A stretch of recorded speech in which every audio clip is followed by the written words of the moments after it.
Hello, my beautiful, wonderful friends. Welcome, welcome, welcome. I am your friend Kevin, and this is your Divine Daily Blast. But before we get into that, I want to say thank you again for all of the joy, all of the comments, everything you bring. I do this daily thing every day. I've done it for almost 5 years to bring a sprinkle of joy, a sprinkle of lightness, a sprinkle of something fun and different to the world. So it doesn't matter when you listen to these or what message you get from them. There is now close to 1,700 videos that I have produced and put together, all for you, for me, for all of us, that we can have something a little brighter, lighter, joyful, more interesting to pay attention to, so that we're lifted. I was learning yesterday that I've learned it several times, not just yesterday, but it's important for all of us as a collective soul. Ooh, I don't know what's going on with my chair. To lift our vibration even higher globally in the whole world. And we may have felt a little brought down by what's going on, what's not going on, what we're being fed, what we're being told, all of this divisiveness. That's not necessarily that's not necessary. We can think, feel, and be lighter, brighter, lifted, more fun, get out there with nature, giggle a little bit, laugh a little bit, find a way to combat these feelings of whether it's frustration or held back or fit or squeezed or manipulated or whatever it feels like. It doesn't feel good. If it doesn't feel good, we have the ability to try and change it some way, shape, or form. All right, let's get right to today's daily vibe. Here we go. So we have an angel number 2. This is talking about diplomacy, and it's also talking about. Let's get my notes. My desk is covered in paperwork and cards and all sorts of things. Once again, it is about watching the negative thinking and going about today gently, harmoniously, supportive of yourself and others, being considerate, being sensitive to yourself. The number 2 energy is tactful, cooperative, loving, kind. The energy of vulnerability, working with the divine feminine, and above all, not giving up on what it is we want to achieve. Rather, going to our angel guides for help, reach out for support, because everything is actually going to be okay. It already is okay. We don't have to worry, we don't have to fret, we just have to sit with ourselves and believe. Now, if you have a tarot deck, pull out the Eight of Swords or the Eight of Air, pull out the Hierophant or the Wise Counselor, pull in Archangels Jophiel and Raguel to give you help with whatever it is you are feeling despondent about. Moving on to our angel affirmation deck, we have a message from Archangel Azrael. Call upon me, the Archangel of Manifestation, to bring you abundance and prosperity into your life. And then your affirmation: abundance flows effortlessly into my life. It is natural for me to thrive. I am constantly attracting wealth and prosperity. My money is growing. Abundance comes to me easily. That's one of my isms. It's a really good affirmation. I am an instrument of love and healing. This I know myself to be. We all came here to do that. Thank you, universe, for providing more than plenty to nourish my life and help others. That's what I'm about. We have Horus here, who's the manifestation vortex.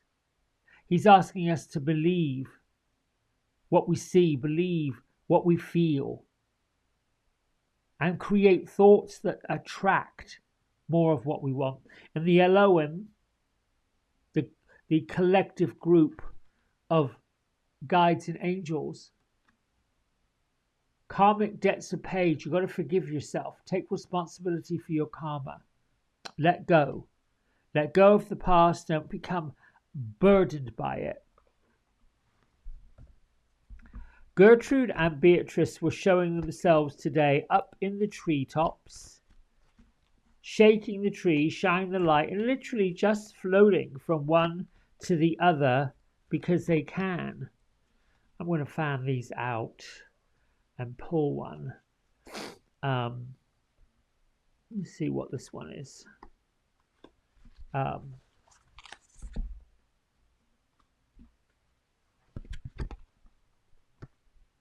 It was in reverse, I know,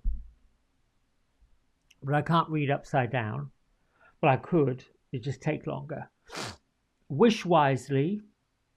Use your wishes wisely to manifest your heart's desire and take practical steps towards making your dreams come true. Now, what does wishing wisely mean? For me, wishing wisely, and this deck is from The Oracle of the Fairies by Karen Kay, a wonderful author of fairy work. Wishing wisely is about wishing something that is joyful, that's uplifting, that's creative, that's compassionate, that's for the highest good of you and the highest good of others. I can't think of something that would not be wishing wisely. I'm thinking maybe a throwaway wish that doesn't really serve you, doesn't really serve mankind, but is sort of self-indulgent. Whatever the wish is dearest to your heart, the fairy, Queen of Wishes, reminds us all to use our wishes in a way that we can take action on them, so that we can actually help our dreams come into reality. So if you're not feeling worthy to receive wishes, how are you going to wish wisely? So the first thing you've got to do is feel worthy of them. So if it was upside down, which it came out upside down like this, there's the feeling of unworthiness, which is really where we have to have faith. There's a feeling of disappointment, which is where we have to have faith and go back to the drawing board. Perhaps it is you've got to wish for the worthiness. You've got to wish for the entitlement. Do you feel worthy to receive wishes? Clear out any spiritual obstacles, any blocks for you to receive the wishes that you want. Wishing and manifesting are part of the same kind of family of thinking and feeling. Write your wish on a piece of paper if that makes a difference. The first act of manifestation, as your pen touches the paper, you're beginning to infuse that paper with the energy of it. You're starting to ground the wish into the earth, because let's face it, paper's made out of wood. It's made out of trees. Imagine what it's going to feel like when your wish is granted. Imagine Gertrude and Beatrice popping down from the treetops and saying, there you are, you can have it, it's yours. Imagine what it's going to feel like, visualizing getting it.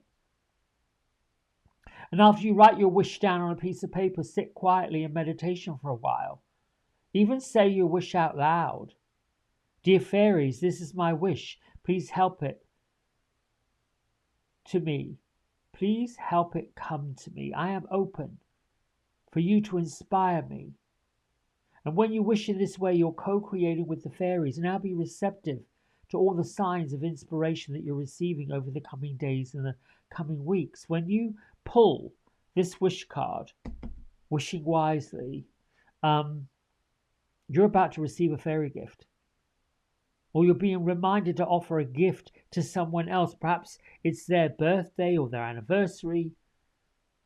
Giving and receiving gifts reminds us all to care about each other, to be compassionate.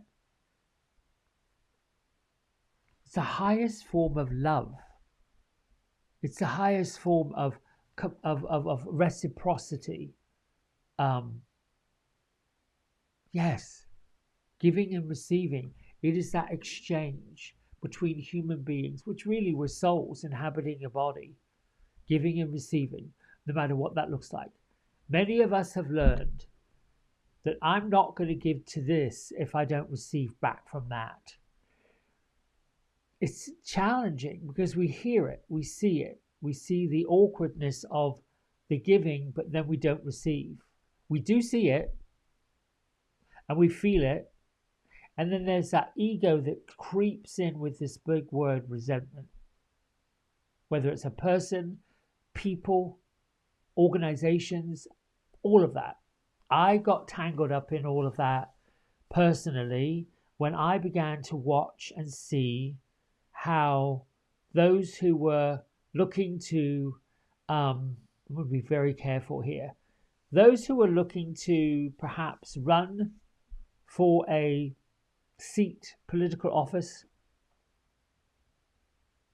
needed to raise a great deal of funds in order to do it. To get there, people had to donate money to them and did. And I was at a place in my life where I didn't feel very prosperous. I wasn't feeling very abundant. I was struggling and having challenges. So you can see where I didn't feel like that was really very well balanced.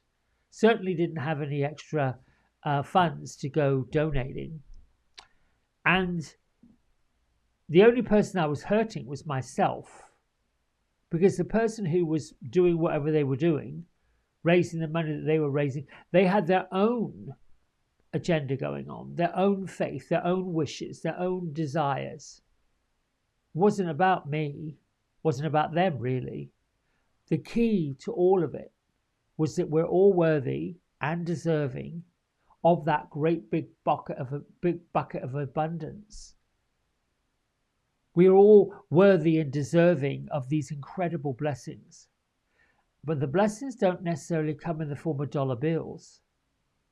The blessings come in the form of following your passion, following what's in your heart, getting that joy when you're able to do something, make something, create something that didn't exist before.